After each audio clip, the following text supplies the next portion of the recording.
The flash of steel in the firelight was Sarah Everett's only warning before the blade plunged into her side. Her brother-in-law's face twisted with a hatred she'd never understood.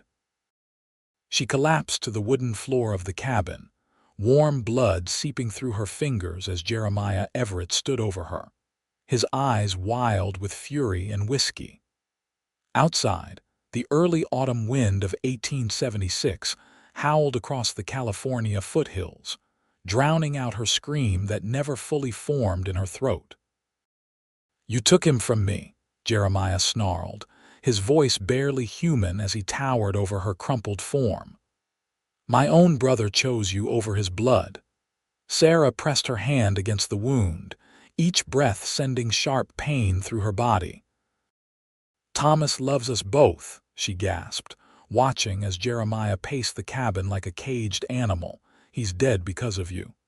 Jeremiah kicked a chair across the small room. "Out there chasing your dreams of a bigger ranch, more cattle." His voice broke. If he'd stayed home, he'd be alive. Sarah's vision blurred. Thomas wasn't dead. He'd ridden to Sacramento 3 days ago to secure a loan from the bank, planning to expand their modest ranch outside Calistoga. But in Jeremiah's drunken, grief-addled mind, the long absence of his brother had transformed into something permanent. "He'll be home tomorrow," she whispered, but Jeremiah was already grabbing his coat. "I've done what needed doing," he muttered, yanking open the door. The cold night air rushed in as he disappeared into the darkness. Sarah tried to stand but collapsed, her strength draining with each heartbeat. The nearest neighbor was miles away. Thomas wouldn't be back until tomorrow. The doctor was in town 15 miles through mountain trails. She crawled toward the door, leaving a trail of blood across the rough wooden planks. The sound of approaching hoofbeats made her pause. Too soon for Jeremiah to have returned. A horseman approached at speed, the animal's labored breathing audible even through her pain-fogged mind. "Hello," a deep voice called out. "Saw the light." Hoping for directions to the stranger appeared in the doorway, a tall silhouette against the night sky. His broad shoulders filled the frame, the silver conchos on his vest catching the firelight. He froze at the sight of her blood-soaked dress. "Madam." He was across the room in 3 long strides, kneeling beside her. His face came into focus, weathered by sun and wind, framed by sandy hair beneath a wide-brimmed hat, his eyes a startling blue even in the dim light. "I'm Yates Northrup," he said, gently turning her to assess her wound. "Ranch foreman from up north. What happened?" stabbed Sarah managed. "My husband's brother." Yates's jaw tightened. "You need a doctor." His strong hands pressed a clean handkerchief against her side. "Can you ride?" Sarah's head swam with the pain. "Calistoga, Dr. Parker." 15 miles, rough trail in the dark, Yates muttered, more to himself than to her. His eyes narrowed with determination. "We'll make it." With surprising gentleness, he wrapped her in a blanket from the bed, then lifted her as if she weighed nothing. Sarah gasped as pain lanced through her side. "Sorry, madam," he murmured. "Have to move quick." Outside, a magnificent black stallion stamped impatiently. Yates settled her in the saddle, then swung up behind her, one arm securing her against his chest, the other taking the reins. "Hold on tight as you can," he instructed, his breath warm against her ear. As the horse leapt forward into the night, Sarah fought to stay conscious, aware only of the steady beat of Yates Northrup's heart against her back and his repeated whispers. "Stay with me, madam. Just stay with me." The moon slipped between scudding clouds, illuminating the trail in silver patches. Yates guided his horse with expert precision, choosing the smoothest path through the rough terrain. Each jolt sent fresh pain through Sarah's body, but the cowboy's strong arm held her steady. "Talk to me," he urged when he felt her slumping. "What's your name?" "Sarah," she whispered. "Sarah Everett. Mrs. Everett, I need you to fight." Yates said firmly.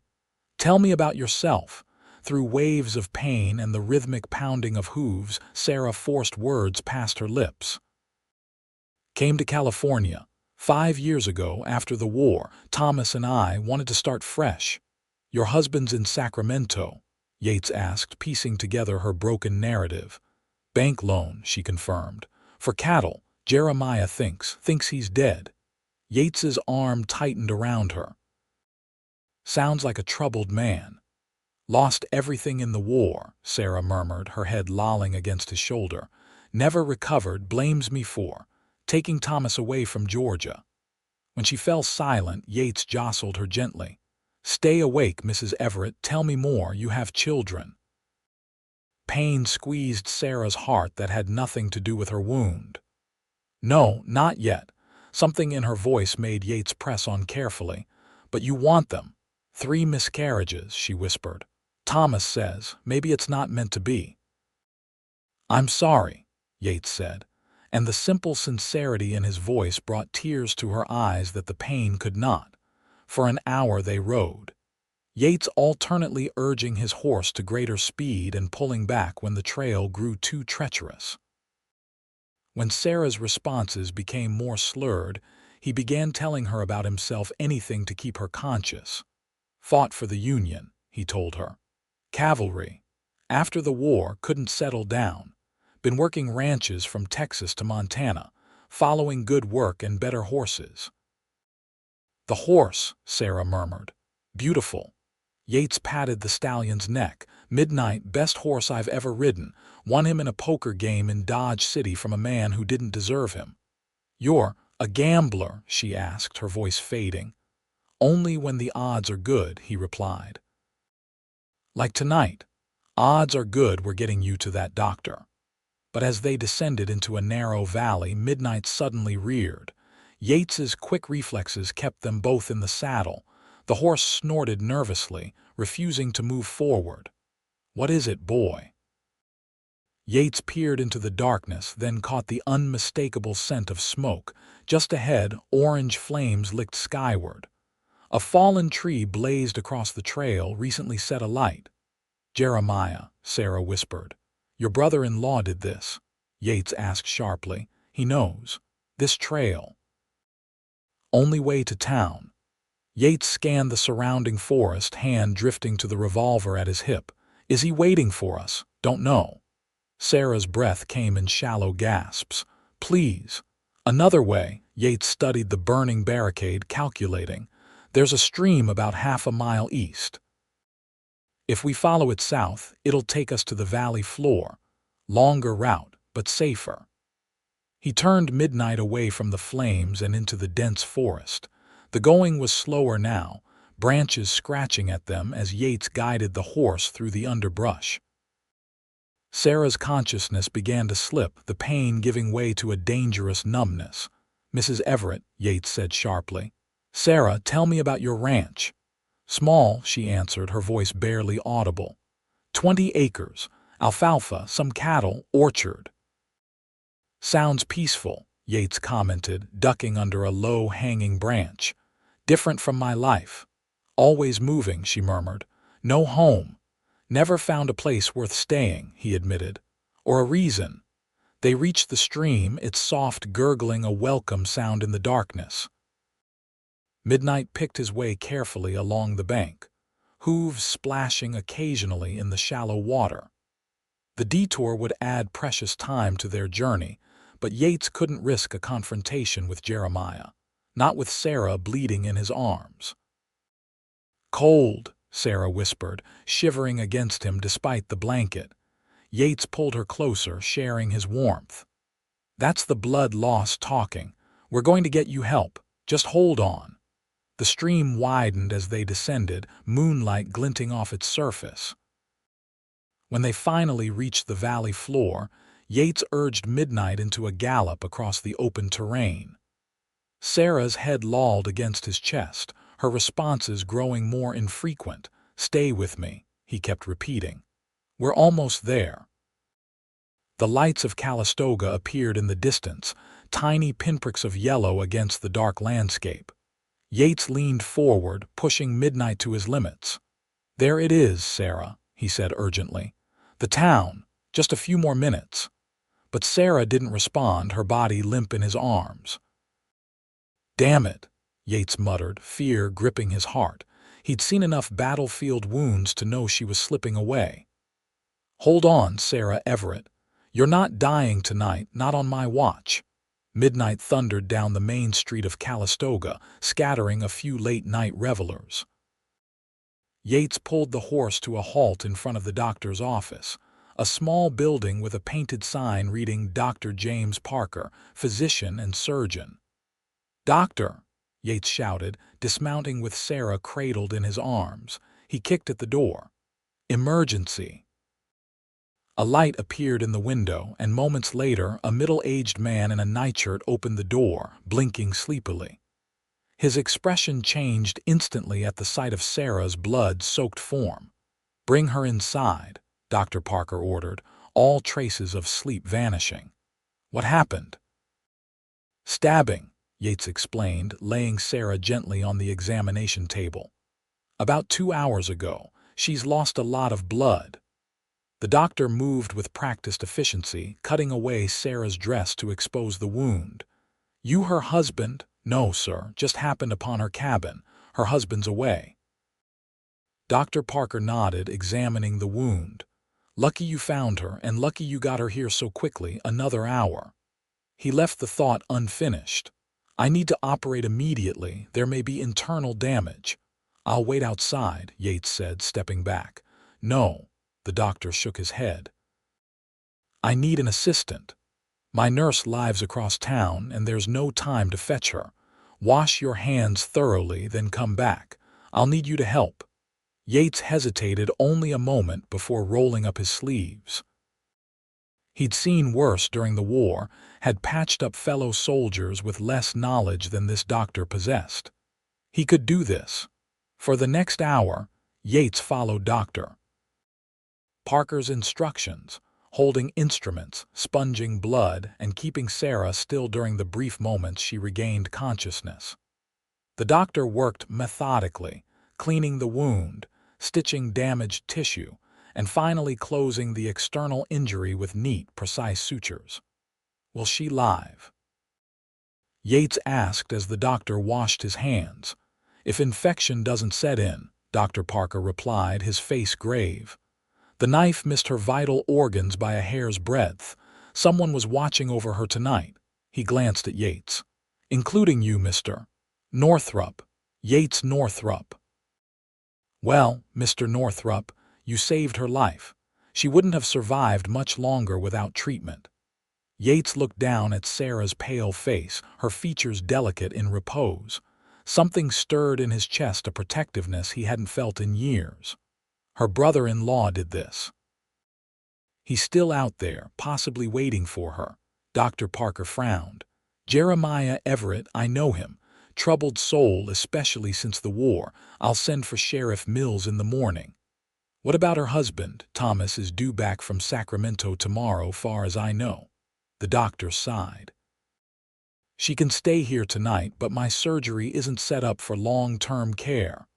"I'll stay with her," Yates said, surprising himself with the offer.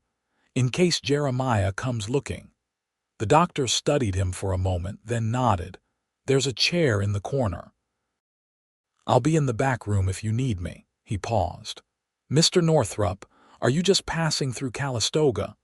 Yates thought about the job waiting for him 50 miles north, a position as foreman on a cattle ranch, good pay, the kind of opportunity he usually jumped at. "Yes," he answered slowly. "Just passing through."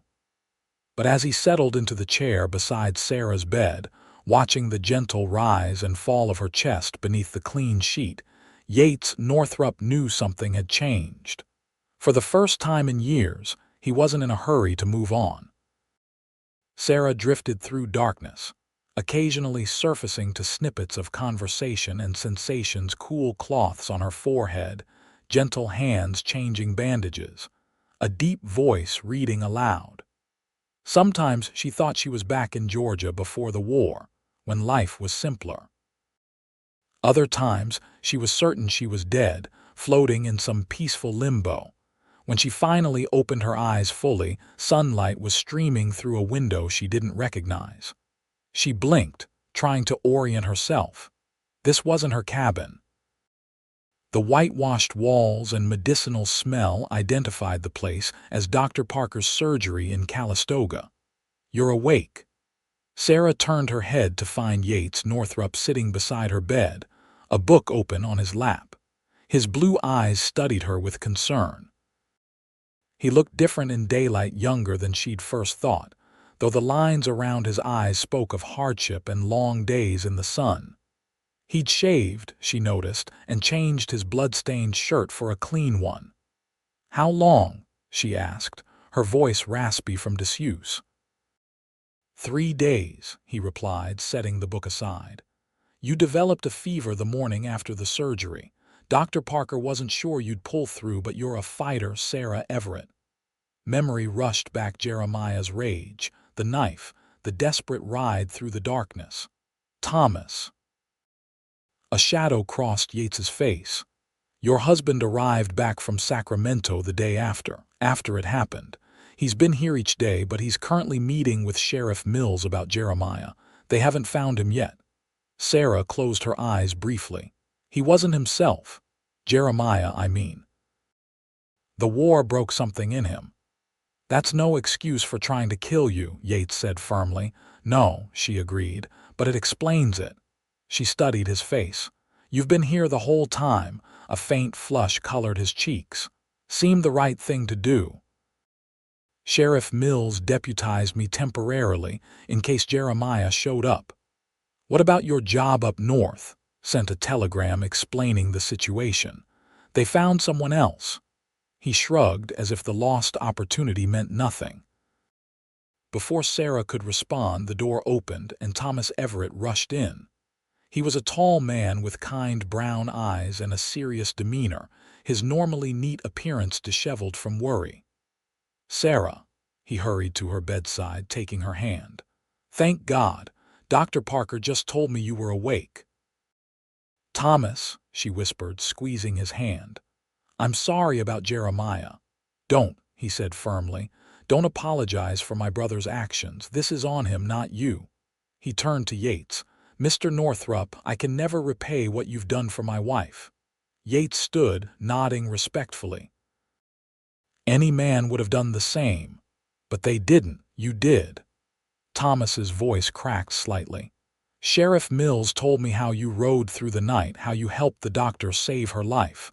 An uncomfortable silence fell. Yates cleared his throat. "Now that your husband is here, Mrs. Everett, I should be moving on, give you two some privacy."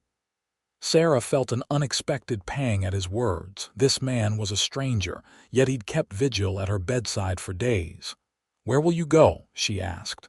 "Haven't decided," he admitted. "West, maybe. I hear the Napa Valley needs good horsemen." Thomas looked between them, something unreadable in his expression. "Mr. Northrup, our ranch needs good hands, especially now.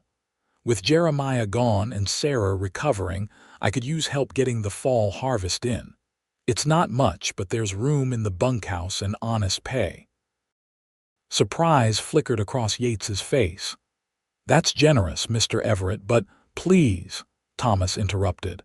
"It would ease my conscience to know Sarah has protection while I'm working the fields, at least until Jeremiah is found."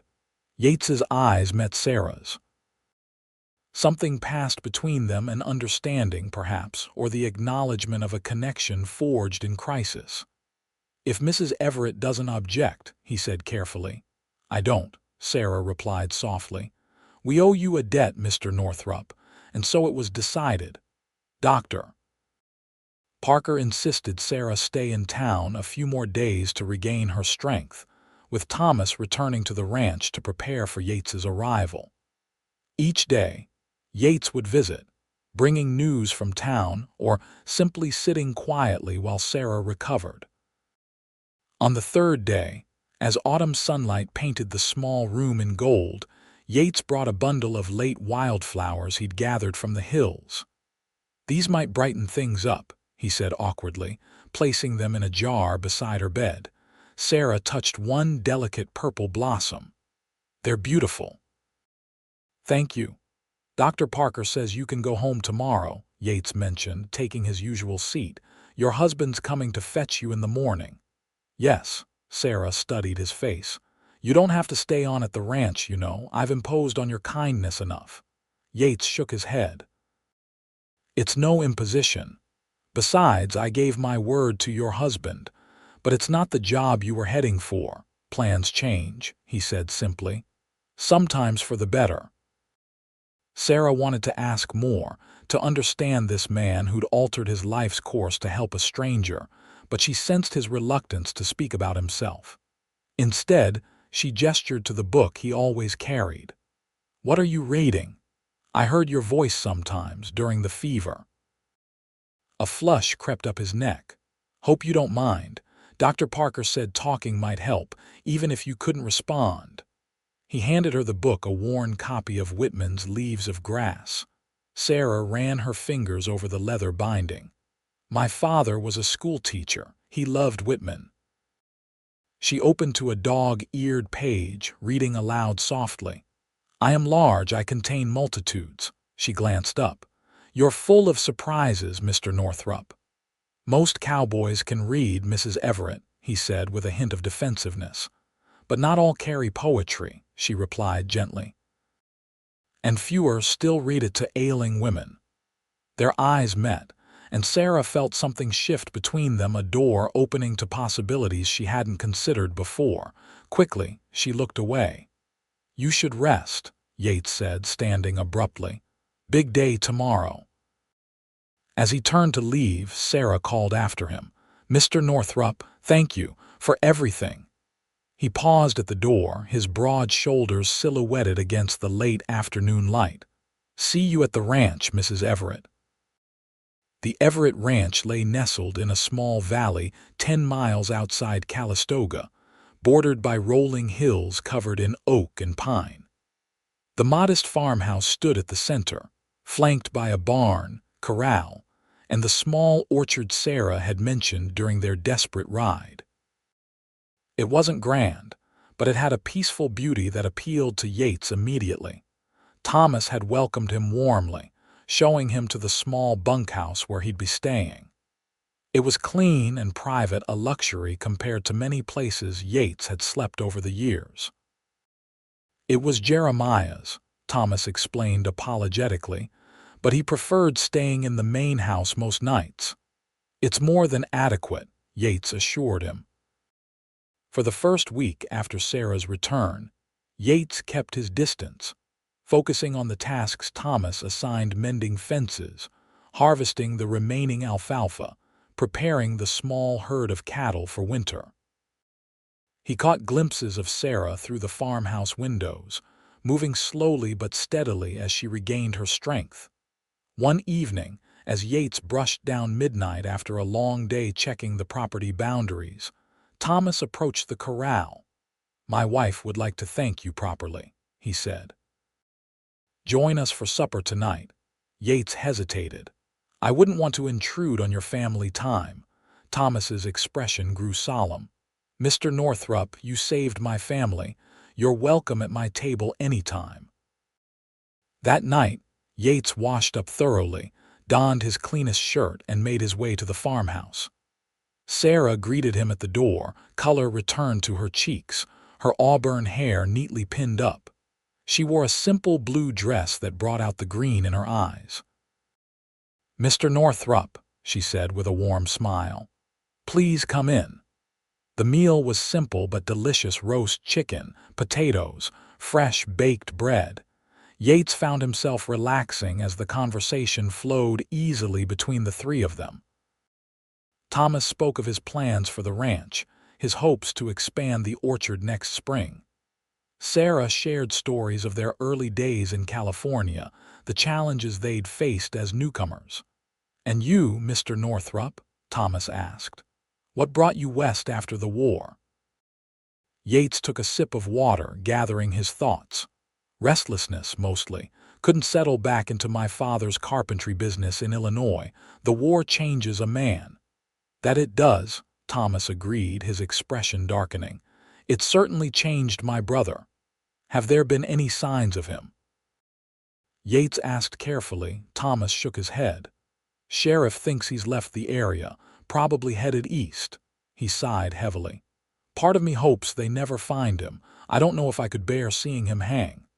Sarah reached across the table, squeezing her husband's hand. "Let's not talk of such things tonight." The evening ended pleasantly, with an invitation for Yates to join them again the following Sunday. As the weeks passed, these Sunday suppers became a tradition.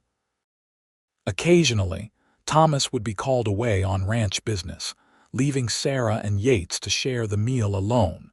During these quieter evenings, Yates discovered a woman of surprising depth and resilience. Sarah spoke of her childhood in Virginia, her dreams for the ranch, her love of literature. In turn, Yates found himself sharing stories he'd never told anyone about his mother's death when he was 12, his difficult relationship with his father, the horrors he'd witnessed during the war. "How do you do that?" he asked her one evening as they sat on the porch after dinner, watching the sunset paint the hills gold. "Do what?" Sarah asked, her knitting needles clicking rhythmically in her lap. "Make me talk so much," Yates said with a rueful smile. "I usually keep my thoughts to myself." Sarah's hands stilled.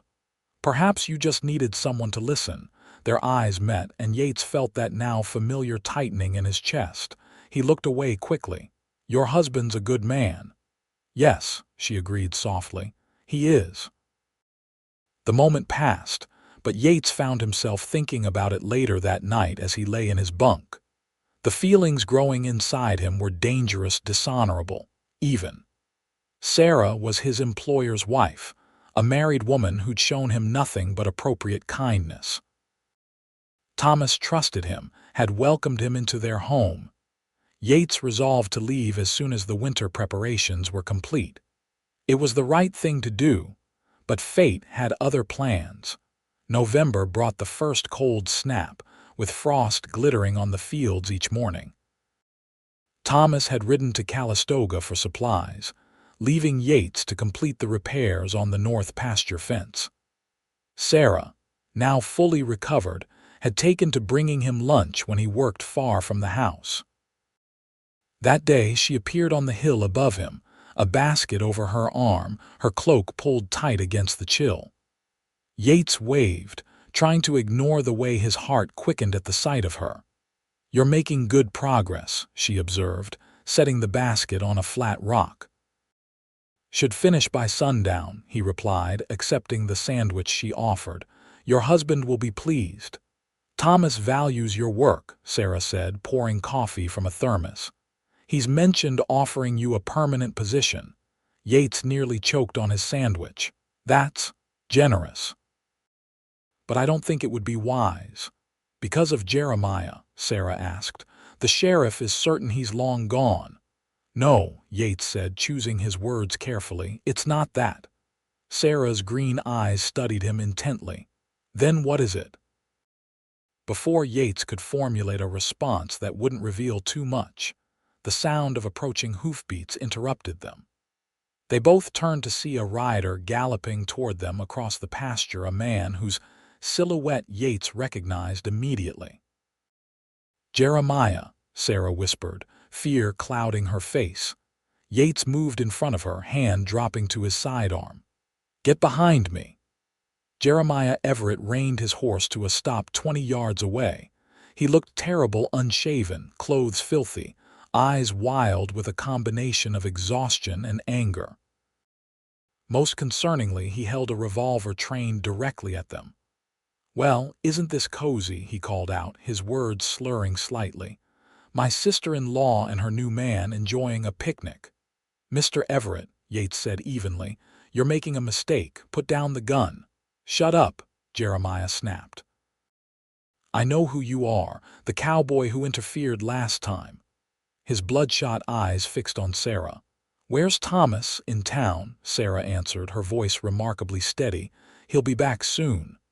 Jeremiah laughed bitterly. "Convenient, very convenient." He dismounted unsteadily, keeping the gun aimed at them. "I've been watching, seen how you look at her." He jerked the revolver toward Yates. "Seen how she brings you lunch, sits talking with you." "Jeremiah, please," Sarah began. "You're not well, I'm seeing clearer than I have in years." He shouted, "You never loved Thomas. You just needed a man with land, with prospects, and now you've found a younger model." Yates took a careful step forward. "Mr. Everett, your brother hired me to help on the ranch. That's all there is to it." "Liar." Jeremiah cocked the hammer of his revolver. "I tried to warn Thomas about her. He wouldn't listen. Now I have proof." The situation was deteriorating rapidly. Yates assessed his options. His own gun was holstered, and any move to draw would likely get him shot. But he couldn't let Jeremiah hurt Sarah again. "If you've been watching," Yates said calmly, "then you know your brother and I have supper together every Sunday. You know he trusts me with his property, his livestock." He took another small step forward. "Think, Jeremiah. Would Thomas do that if what you're suggesting was true?" Doubt flickered across Jeremiah's face, his gun hand wavering slightly. "Your brother loves you," Yates continued. "He's worried sick about you. Come back to the house with us. Talk to Thomas when he returns." For a moment it seemed to be working. Jeremiah's arm lowered fractionally, uncertainty replacing rage in his expression. Then his eyes hardened again. "No," he growled. "You're trying to trick me, just like she tricked Thomas." Everything happened in a blur after that. Jeremiah raised his gun, aiming directly at Sarah. Yates lunged forward, drawing his own weapon. 2 shots rang out almost simultaneously. Yates felt a burning sensation across his upper arm as he tackled Jeremiah to the ground. The older man struggled briefly before going still beneath him. Rolling him over, Yates saw the spreading red stain on Jeremiah's chest. "Oh God," Sarah gasped, rushing to them. "Is he—" Yates pressed his fingers to Jeremiah's neck, feeling for a pulse. "He's alive, but the bullet hit him bad. We need to get him to Dr. Parker." "You're bleeding," Sarah said, noticing the tear in Yates's sleeve. "Just grazed me," he assured her, tearing a strip from his shirt to bind Jeremiah's wound. "Help me get him on his horse." Together, they managed to lift the unconscious man onto his mount. Yates swung up behind him, securing him with one arm. "Ride to town and find Thomas," he instructed Sarah. "Tell him what happened. I'll get Jeremiah to the doctor." Sarah nodded, her face pale but determined. "Be careful." The journey to Calistoga was a race against time, with Jeremiah growing weaker by the minute. By the time Yates reached Dr. Parker's office, blood had soaked through the makeshift bandage. "What happened?" the doctor demanded as they carried Jeremiah inside. "Self-defense," Yates explained briefly. "He was going to shoot Mrs. Everett." Dr. Parker's expression was grim as he examined the wound. "The bullets lodged near his heart. I'll do what I can, but—" He didn't need to finish the thought. Yates had seen enough battlefield injuries to recognize a mortal wound. "I'll wait," he said, sinking into the same chair he'd occupied during Sarah's recovery. The irony wasn't lost on him. Dr. Parker worked for over an hour, but his efforts were in vain. Jeremiah Everett died on the operating table without regaining consciousness. When Thomas and Sarah arrived, Yates had to deliver the terrible news. Thomas's face crumpled in grief, and he disappeared into the back room to sit with his brother's body. Sarah remained in the waiting area with Yates, her eyes filled with tears. "He was so lost after the war," she whispered. "Thomas always believed he'd find his way back to himself someday." Yates took her hand briefly, then released it. "I'm sorry it ended this way." Sheriff Mills arrived soon after, taking Yates's statement about the shooting. Several witnesses in town confirmed seeing Jeremiah riding in, heavily armed and making threats about his sister-in-law and the cowboy who stole her. The sheriff ruled the shooting justified self-defense. Still, Yates told Sarah as they waited for Thomas, I think it's best if I move on. Your husband needs time to grieve without a daily reminder of how his brother died. Sarah's eyes filled with fresh tears. You saved my life, again, and took his brother's, Yates reminded her gently. That's not something easily forgiven, regardless of the circumstances. But when Thomas emerged from the doctor's office, red-eyed but composed, his first action was to grasp Yates's hand firmly. Thank you for protecting my wife, he said hoarsely. Jeremiah wasn't himself. Hadn't been for years. I should have seen this coming after the first attack. Mr. Everett, Yates began awkwardly, I understand if you want me to leave, leave. Thomas looked genuinely surprised. Why would I want that? You're the most honorable man I know, Mr. Northrup. The funeral was held 3 days later in the small cemetery outside Calistoga. Few people attended, just Thomas, Sarah, Yates, Dr. Parker, and the local minister. Jeremiah Everett was laid to rest beside his parents, who had died of influenza shortly after the war. As they stood beside the fresh grave, Thomas placed a hand on Yates's shoulder. My brother lost his way, he said quietly. But in his own troubled mind, he thought he was protecting me. That's something I have to remember. The winter of 1876 settled over the valley, bringing cold rains and occasional snow to the higher elevations. Life on the ranch fell into a rhythm, with Thomas and Yates working side by side during daylight hours, and evenings spent in the warm farmhouse, often sharing meals and conversation with Sarah. Christmas approached, and with it came an unexpected announcement from Thomas. I've been offered a position, he told them one evening as they sat before the fire.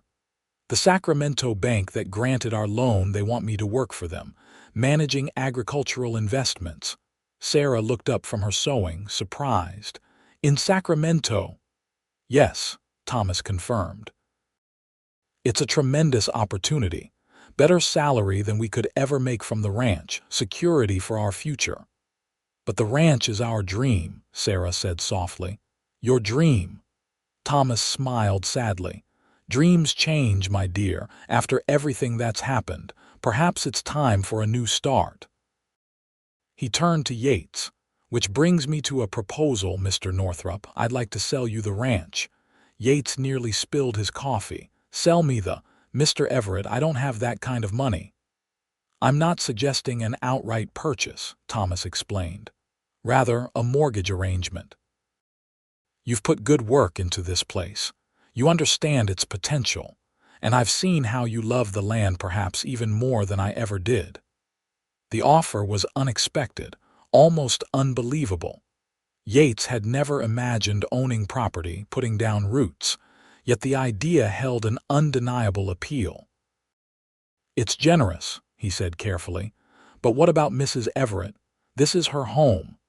An odd expression crossed Thomas's face, something like resignation mixed with understanding. Sarah and I have discussed it, he said. She's agreed to move to Sacramento with me.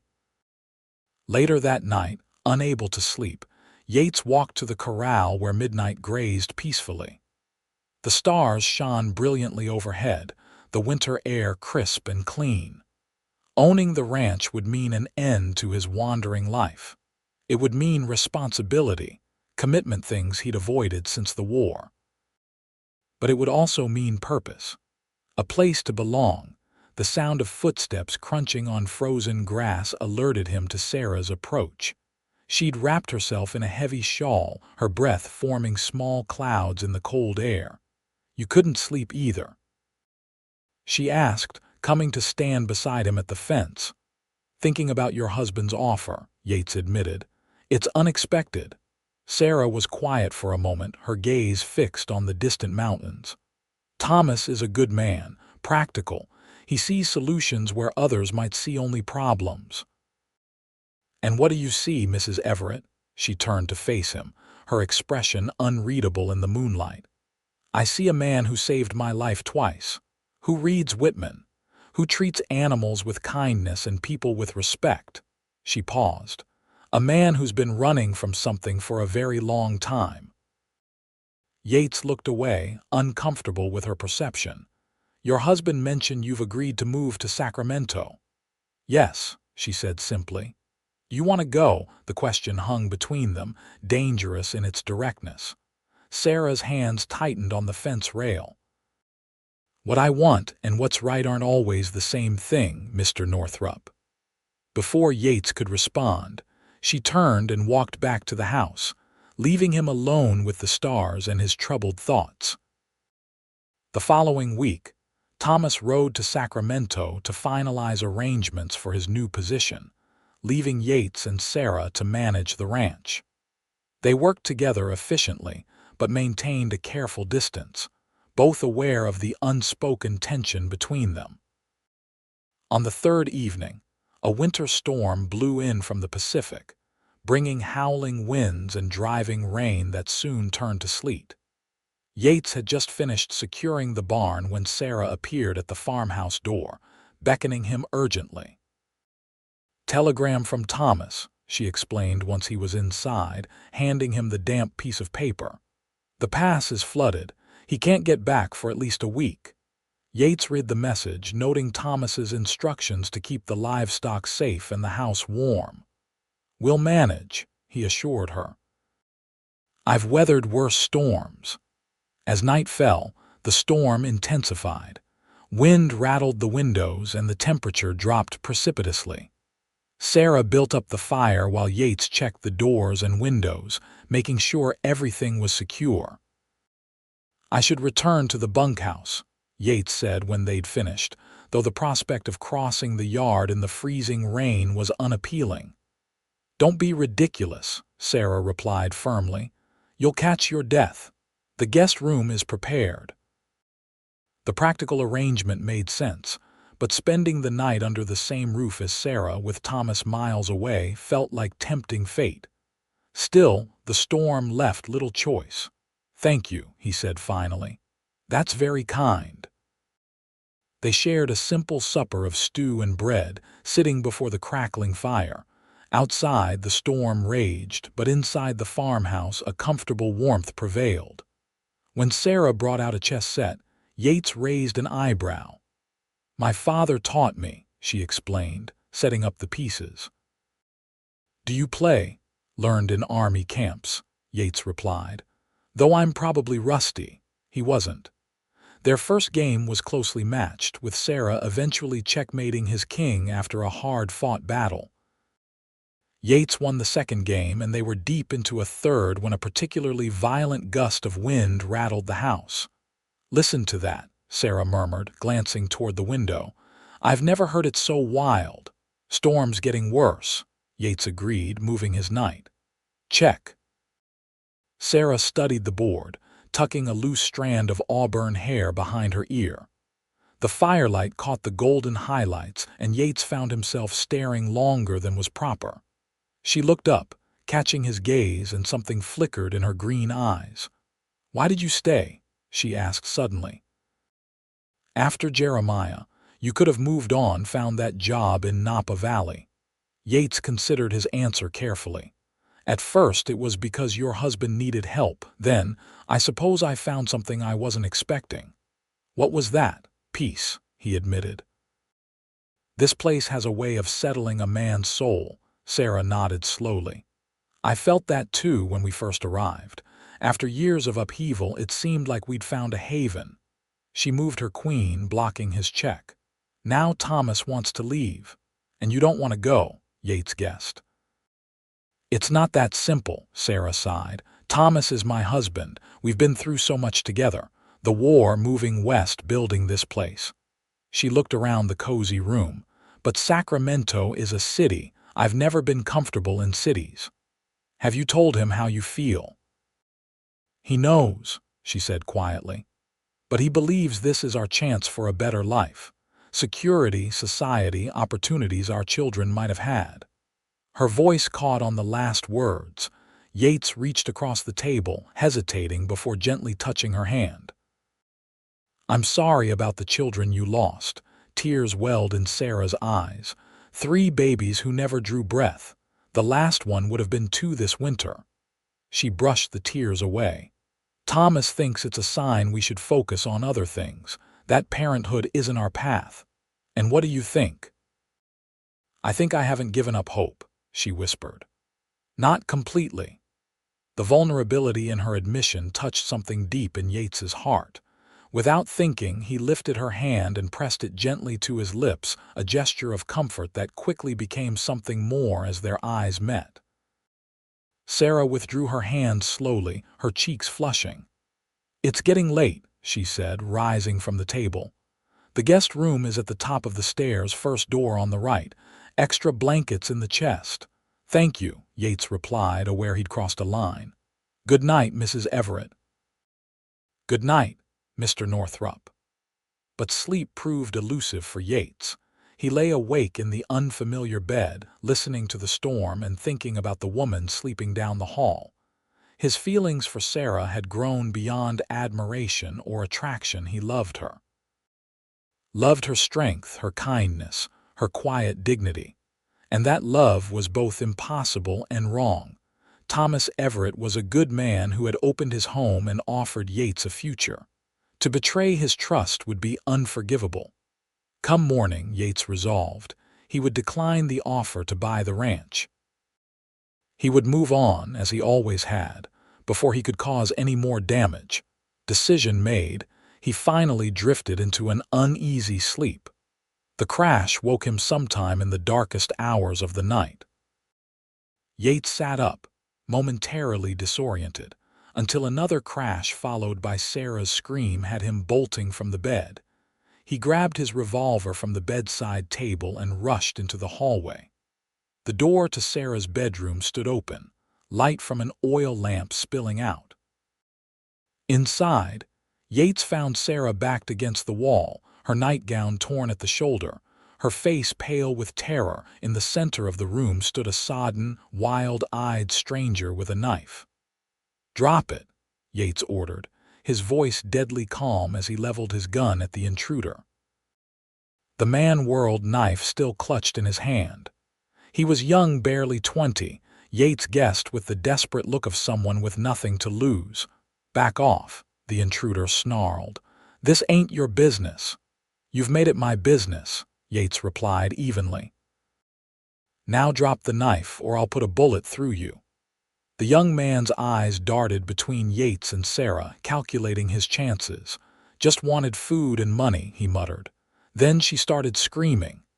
"And you pulled a knife on her," Yates said, taking a step closer. "Last warning, drop it." For a tense moment, Yates thought the intruder would choose violence. Then, with a curse, he flung the knife to the floor. "Hands on your head," Yates instructed, keeping his gun trained on the man. To Sarah, he said gently, "Are you hurt?" She shook her head, though he could see her trembling. "He came through the kitchen window." "Go downstairs and get some rope," Yates told her. "We'll secure him until the storm passes and we can get him to Sheriff Mills." Sarah slipped past the intruder, careful to keep her distance. As soon as she was gone, the young man sneered at Yates. "Cozy setup you got here. Where's her husband?" "None of your concern," Yates replied coldly. "Seems mighty convenient, him being gone on a night like this." The intruder's tone was insinuating. "Her in her nightclothes, you rushing in to save the day." "One more word," Yates warned, "and you'll be riding to town face down over a saddle." Sarah returned with rope, and together they bound the intruder's hands and feet.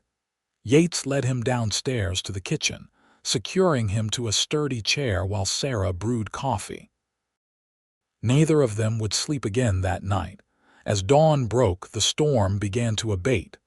Sarah, now dressed in a simple day dress, sat across from Yates at the kitchen table. The bound intruder slumped in his chair nearby. "Thank you," she said softly. "Again." Yates rubbed his tired eyes. I'm beginning to think you attract trouble, Mrs. Everett. A small smile crossed her face. Perhaps I do, or perhaps I'm fortunate that you're always nearby when trouble finds me. The moment was interrupted by the sound of approaching horses. Yates moved to the window, relieved to see Sheriff Mills and a deputy riding toward the house. Perfect timing, he remarked. Wonder what brings them out in this weather. The answer soon became clear. After the intruder was secured in Sheriff Mills's custody, the lawman delivered his real news. There's been a terrible accident in Sacramento, he told them grimly. The American River overflowed its banks 2 days ago. Several buildings collapsed, including the hotel where Mr. Everett was staying. Sarah's face drained of color. Thomas, Sheriff Mills removed his hat respectfully. I'm sorry, Mrs. Everett. They found his body yesterday morning. The bank sent a telegram to my office asking me to notify you. Yates caught Sarah as her knees buckled, guiding her to a chair. She made no sound, her face a mask of shock. There must be some mistake, she whispered finally.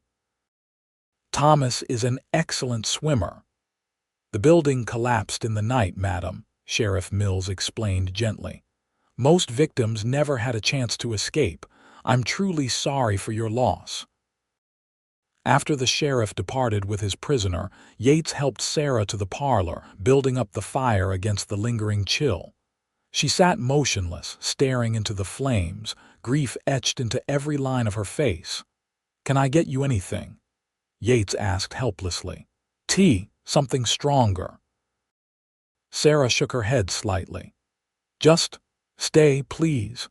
So he stayed, sitting quietly beside her as the reality of her loss slowly sank in.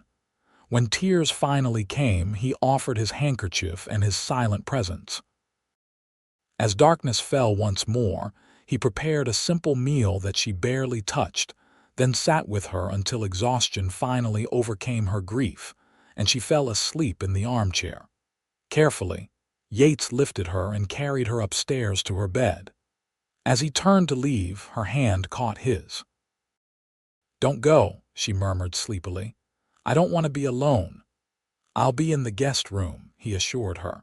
Just across the hall. She nodded, releasing his hand, and Yates retreated to his room, his heart heavy with shared grief and complicated emotions. The days that followed were a blur of necessary arrangements. Thomas's body was transported back to Calistoga, where he was laid to rest beside his brother and parents. The funeral was better attended than Jeremiah's had been. Thomas had been well respected in the community, and many came to pay their respects. Sarah moved through these days with quiet dignity, accepting condolences graciously but speaking little. Yates remained at the ranch, managing the daily work and ensuring Sarah had whatever she needed. He slept in the bunkhouse again, maintaining a respectful distance. 2 weeks after the funeral, as winter gave way to the first hints of spring, Sarah found Yates repairing a section of the barn roof. We need to talk, she said, shielding her eyes against the pale February sun. About the ranch. Yates descended the ladder, wiping his hands on a rag. What about it? Thomas's offer to sell it to you, Sarah clarified. I want to honor that arrangement. Yates studied her face, noting the shadows beneath her eyes and the new lines grief had etched around her mouth. Mrs. Everett, you don't need to make decisions right now. There's time. Sarah, she corrected gently. After everything, I think you can call me Sarah. She gestured toward the house. Please come inside. We should discuss this properly. In the kitchen, she served coffee while explaining Thomas's financial arrangements. The ranch was free of debt, thanks to careful management. The bank in Sacramento had paid a substantial death benefit, enough to secure Sarah's immediate future. Thomas left detailed instructions, she explained, showing Yates the papers. He wanted you to have the opportunity to buy the ranch over time if you still wished to. And what do you want? Yates asked, watching her closely, Sarah's hands trembled slightly as she set down her cup. "I want to stay," she admitted. "This is my home, but I understand if you'd prefer to move on." The situation was delicate. If Yates accepted Thomas's offer, he and Sarah would be business partners at minimum, with him gradually buying her share of the property. It would mean years of association, of seeing her regularly while respecting the memory of her husband. If he declined, she would likely sell to someone else and leave the valley altogether. "I'd like to stay as well," he said finally, "but there would be talk. A widow and a single man working together, living on the same property." "There's already talk," Sarah replied with a sad smile. "There has been since you first arrived. People will always find reasons to gossip." "Then we'll need to be particularly careful about appearances," Yates said. "I'll keep to the bunkhouse. Our dealings will be strictly business." Sarah nodded, though something like disappointment flickered in her eyes. "Of course, strictly business." They drew up a formal agreement the following week with the help of Thomas's lawyer in Calistoga. Yates would make monthly payments toward ownership of the ranch, while Sarah retained the right to live in the farmhouse for as long as she wished. They would share profits from the harvest and livestock. As spring arrived in earnest, they settled into a new rhythm. Yates hired 2 local boys to help with the increased workload as he expanded the cattle herd and planted additional crops. Sarah tended her garden and orchard, occasionally riding into town for supplies. They maintained their professional distance, though Sunday suppers remained a tradition now with the addition of the hired hands and sometimes neighbors. If anyone in the community disapproved of the arrangement, they kept their opinions largely to themselves. Sarah was a widow deserving of respect, and Yates had proven himself a hard-working, honorable addition to the valley. But beneath the surface of their careful propriety, feelings continued to grow. Yates found himself watching for Sarah each morning, his day brightened by her smile or a brief conversation. Sarah, for her part, often lingered when they discussed ranch business, finding small reasons to extend their time together. Summer arrived, bringing long golden days and the promise of a bountiful harvest. On the anniversary of the night Yates had found Sarah stabbed and bleeding, she invited him to a private supper at the farmhouse. "One year," she said, raising her glass in a toast. "You saved my life that night." "You've built a good life here," Yates replied, touching his glass to hers. "Thomas would be proud." Sarah's expression softened. "He was a good husband, patient, kind. He deserved better than what happened to him." "He loved you very much," Yates said gently. "Yes," she agreed, "in his way." After a moment's hesitation, she added, "Thomas and I had an unusual marriage, founded on friendship and mutual respect more than other things." Yates set down his glass, uncertain how to respond. "He knew," Sarah continued quietly, "about my feelings for you, even before I fully understood them myself." The admission hung in the air between them, dangerous and thrilling. Yates's heart pounded in his chest. "Sarah," he began cautiously, "your husband hasn't been gone a year." "I know," she sighed, "and I'm not suggesting. I just wanted you to know that Thomas understood. That night before he left for Sacramento, when he offered you the ranch, it was his way of giving us his blessing." Yates stood abruptly, moving to the window. "I made him a promise," he said, his back to her, "when we drafted the agreement, that I would respect his memory and your position." "I understand," Sarah replied, her voice steady though he could hear the disappointment. "I shouldn't have spoken."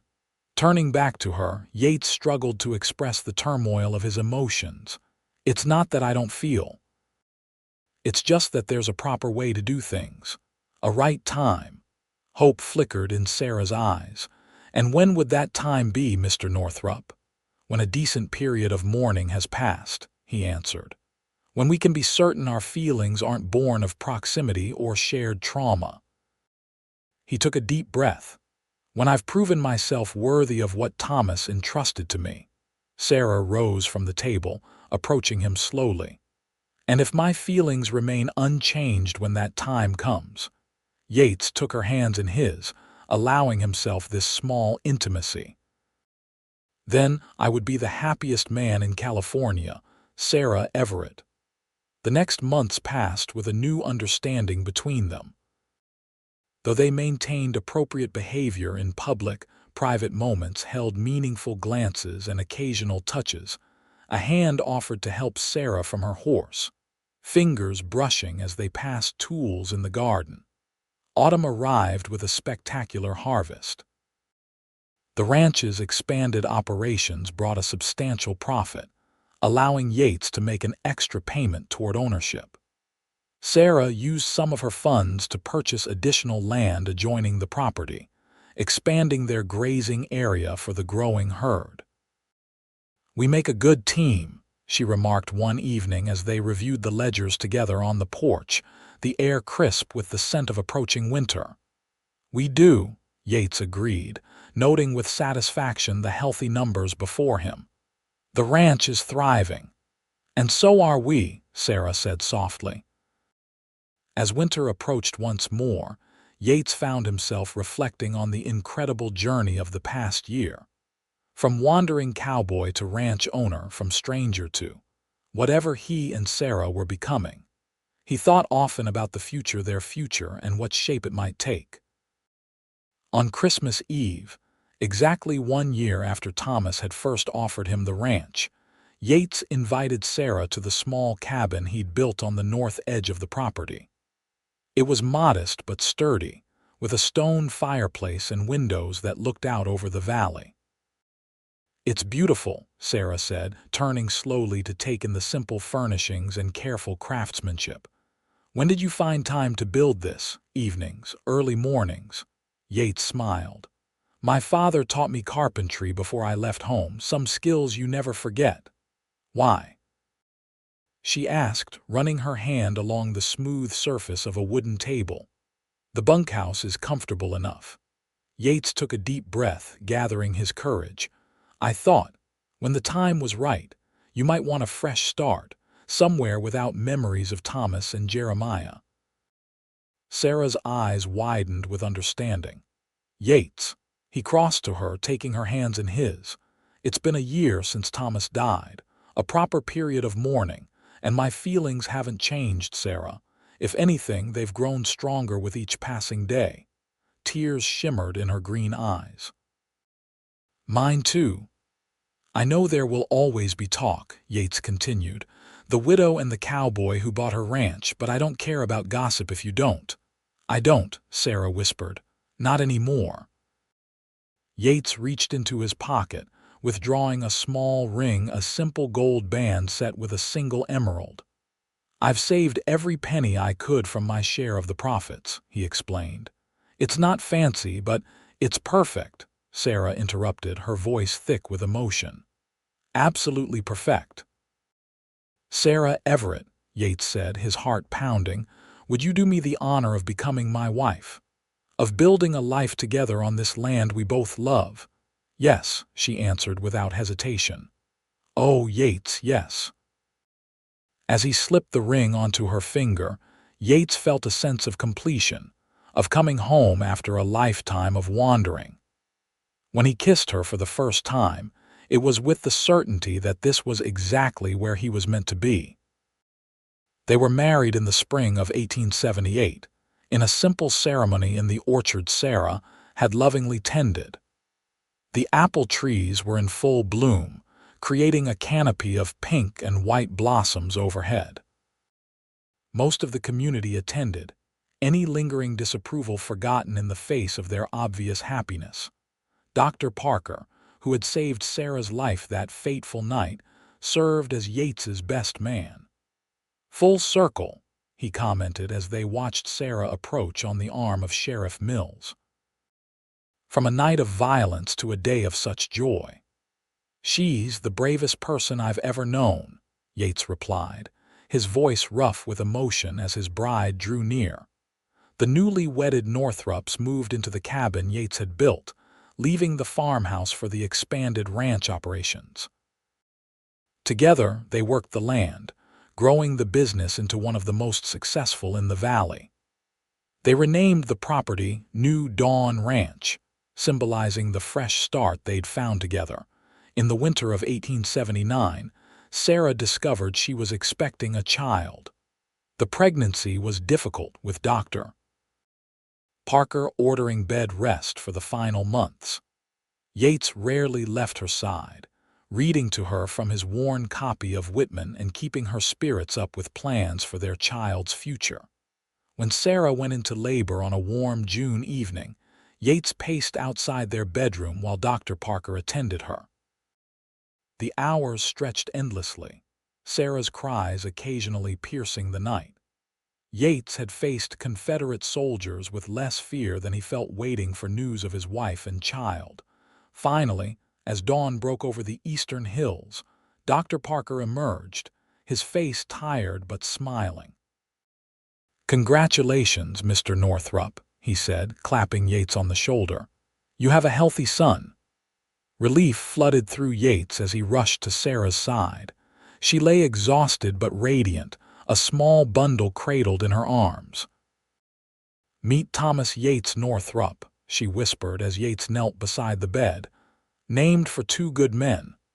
Tears filled Yates's eyes as he gently touched his son's tiny hand.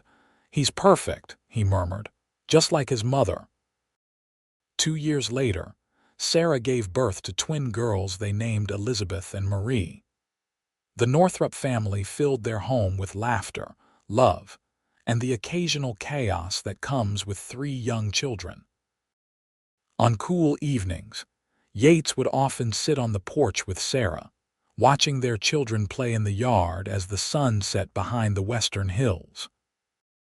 Sometimes, they spoke of the strange twists of fate that had brought them together, a desperate ride through the darkness, a knife wound that might have ended everything before it began. "You ever regret it?" Sarah asked one such evening, her head resting on his shoulder. Stopping to help a stranger that night, Yates pulled her closer, pressing a kiss to her temple. "Not for a single moment," he replied. "That was the night my wandering ended, the night I found my way home." As darkness fell over New Dawn Ranch, the Northrups gathered their children and went inside, closing the door on the past and embracing the future they had built together, a future born from violence and tragedy, yet transformed by courage, honor, and an enduring love that had survived against all odds.